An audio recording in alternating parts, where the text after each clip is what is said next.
خود مت کی اکثریت کے حامل تھائی لینڈ کے سن 2022 میں سعودی عرب کے ساتھ سفارتی تعلقات دوبارہ بحال کیے جانے کے بعد سے زیادہ مسلم ممالک کے سیاحوں کو اس مشہور سیاحتی مقام کی جانب راغب کرنے پر توجہ مرکوز کی گئی ہے۔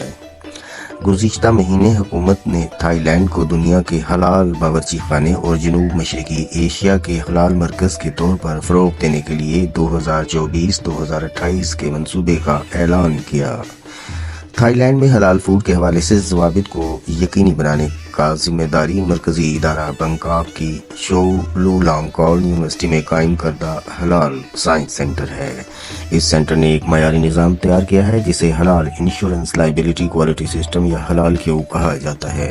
یہ نظام 770 سے زائد کھانوں کی فیکٹریوں اور 6000 ریسٹورانز میں استعمال کیا جائے گا اور انہیں اس بات کی اجازت دیتا ہے کہ وہ اپنی تشہیر میں حلال لفظ استعمال کریں۔ حلال سائنس سینٹر کے بانی ڈائریکٹر ڈاکٹر وینائی دہلان نے بتایا ہے کہ صرف بنکاک میں 900 ریسٹورانز موجود ہیں جو مسلم سیاحوں کے استقبال کے لیے کافی ہیں۔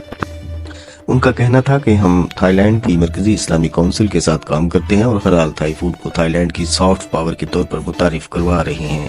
بینکاک کے سوک سیام مارکیٹ پہ کاؤ تونگ سٹینڈ مشہور تھائی ڈشز کے حلال ورژن پیش کرتا ہے۔ اسٹال چلانے والے شخص کے مطابق ٹام یوم بہترین ہے اور بہت سے لوگ یہاں اسے کھانے آتے ہیں۔